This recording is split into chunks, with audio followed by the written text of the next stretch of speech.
Hey everyone, welcome to Protege Parenting. If you have any topics you want to hear me talk about, if you have any questions, comments, or if I have something in my teeth, let me know in the comment section below. Today's episode is all about the terrible twos, as some people have coined.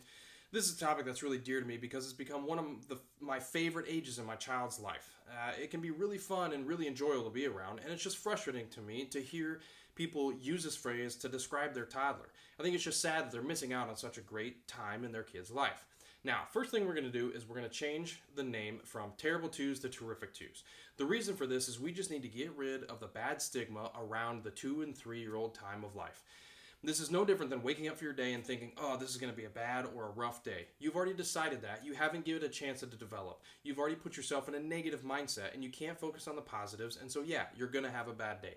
Same thing with raising kids. If you've already decided we're going into the terrible two stage, you're going to have a terrible time. It's already going to be bad. You're not going to focus on the positives.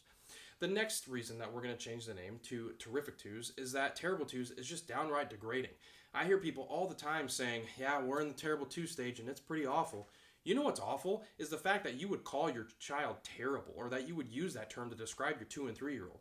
We should be ashamed as parents to hear this term, to use this term, but today's society has just labeled it as a flippant term because it's just something that our kids are going to go through, a necessary time, or that's an acceptable phase. That's just plain terrible, and we need to be more positive. You as a parent need to focus on the positive way to go about things. Or you could walk through Walmart for a few hours and probably feel a little bit more positive about your parenting style.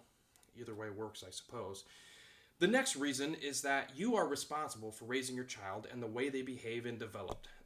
The child has no idea about anything when they're born other than their selfish desires, and it's your job to train them out of that. So if you're calling your child terrible, the person who's really terrible is you. You're a terrible parent, and you've instilled that in your child. They don't know anything except for the bad, and you need to instill the good.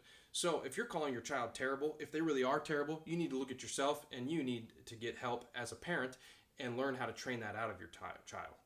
The last reason we're going to change the name from Terrible 2 to Terrific 2 is it's just flat out wrong. It's not true. It's not a terrible time. It's an actually very enjoyable and fun time. I love this age because the kids want to be your buddy. They're having a lot of fun with life. Their character is really showing. They're really seeing a bigger world outside of them. Their bubble is growing. Instead of just seeing themselves and what's close to them, they're getting a bigger worldview and a bigger picture.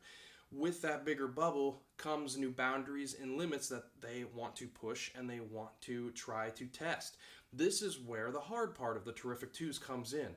With them pushing those boundaries, with them seeing a bigger world, they want to test those boundaries. It becomes a little bit more difficult for us as parents because we have to reinforce those. So, how do you get through this phase of life? The way to get through the hard part of the Terrific Twos is to reinforce everything with consistency. I can't explain to you how important it is that you be consistent. If you tell a child no and they don't do it, you need to enforce discipline immediately. There needs to be no give in your parenting through this stage.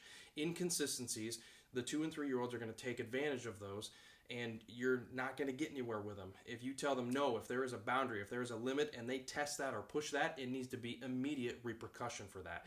This is how you get through the phase. It's very simple, and I will admit it's a little bit more time consuming than most other areas of parenting. My wife and I have done plenty of 30, 45 minutes, sometimes an hour training session just for one simple idea or boundary for our children.